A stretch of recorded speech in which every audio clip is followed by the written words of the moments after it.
Welcome to part 2 of this South Island road trip. On day 5, we made our way from Dunedin to Te Anau for a much needed rest day. We had an early night and woke up before the sunrise the next morning for the roughly 2-hour drive to Milford Sound. Watching the sun creep up over these towering mountains was nothing short of spectacular.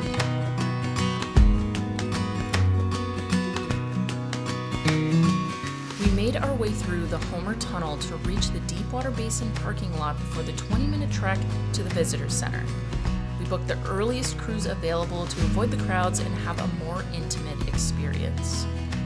Parking in the Deepwater Basin parking lot is the only way to park for free at Milford Sound, so if you want to save yourself a bit of money, make sure you get the earliest cruise to secure a spot there.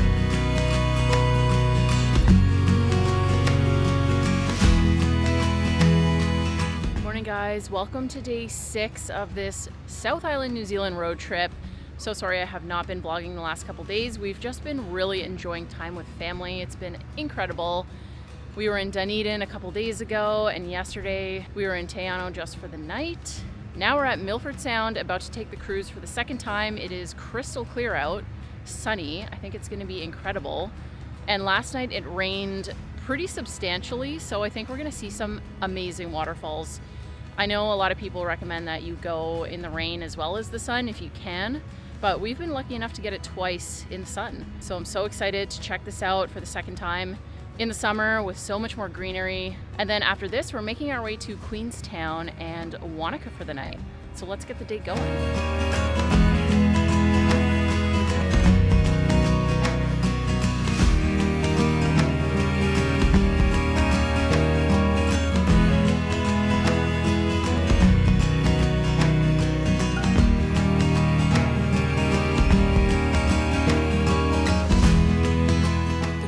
Is about an hour and 45 minutes long, and it will venture out into the Tasman Sea while stopping at noteworthy spots along the way. Absolutely worth the $110 per person we paid for this. You'll see endless waterfalls, massive mountains, and maybe even some wildlife if you're lucky.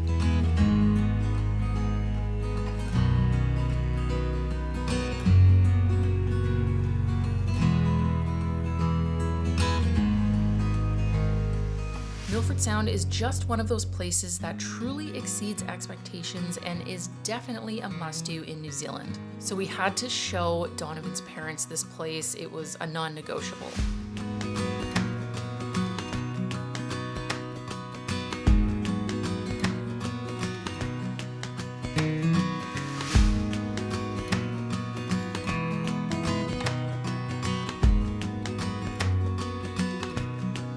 The next leg of our journey starts back in Te Anau for a quick coffee, then off to Queenstown.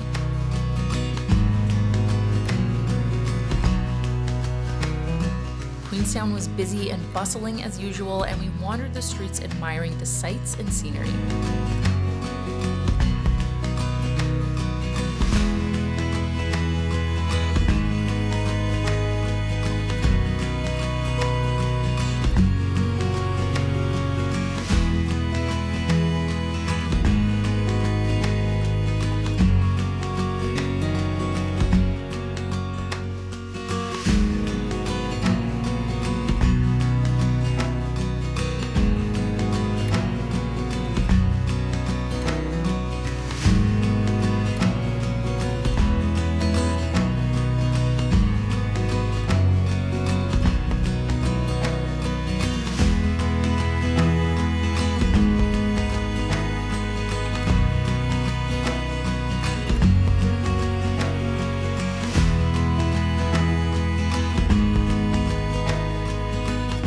While I do appreciate Queenstown and all it has to offer, our next destination is definitely more my speed.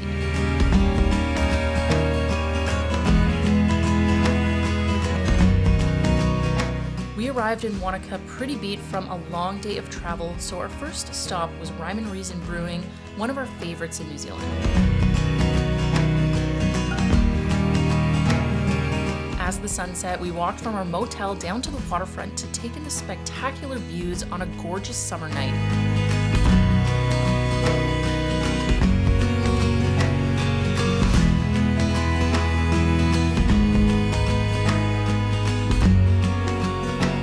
Wānaka is easily one of our favorite spots in New Zealand, and I highly recommend it to anyone looking for a more laid-back alternative to Queenstown. On that note, Arrowtown is also a great alternative to Queenstown, but we didn't have time for it on this trip.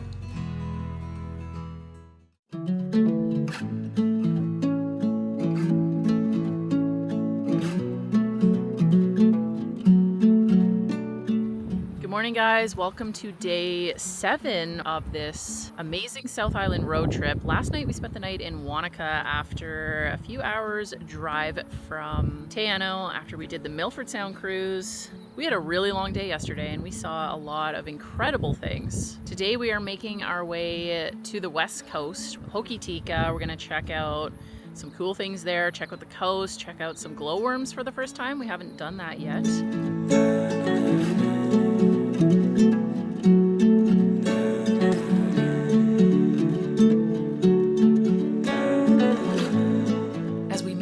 To the west coast, we begin to embark on destinations that are new to all of us, and that's super exciting. Up to this point, Donovan and I have already seen most of the things on this trip, so this is pretty much uncharted territory from here on out.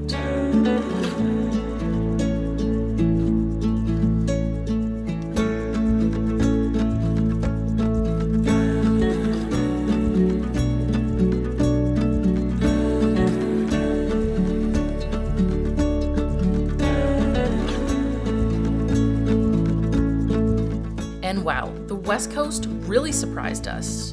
Rugged, calm, and remote. We really felt like we had these areas more to ourselves than anywhere else on this trip.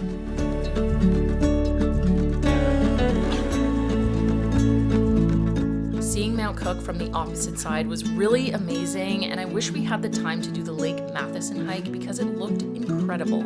We spent the night in Hokitika exploring the beach and watching the sunset over the Tasman Sea before checking out glowworms for the first time.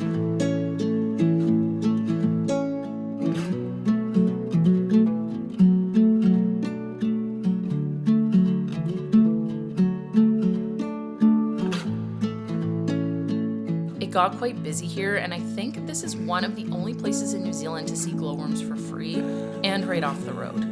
It was definitely worth it despite the crowds.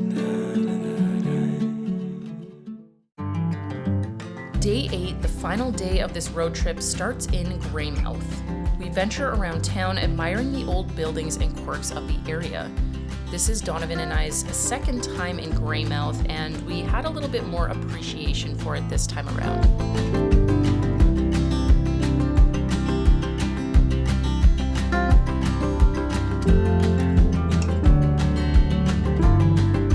Our next stop is Punakaiki Pancake Rocks in Paparoa National Park. The pathway is paved and an easy 20-minute walk around the loop. There are tons of spots to stop and take in the stunning rock formations and surrounding scenes.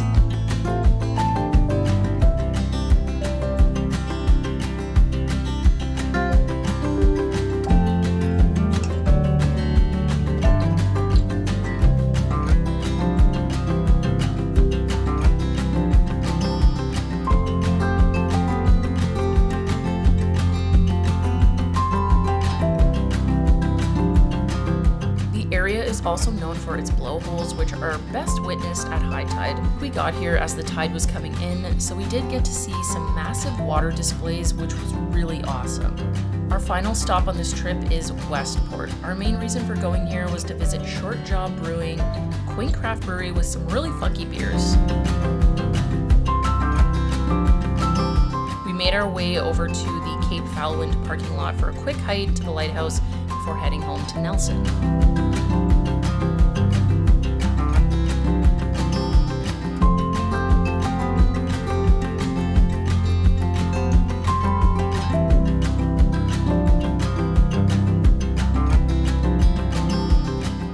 Trip was so incredibly memorable and one we will look back on with fond memories in the years to come for sure.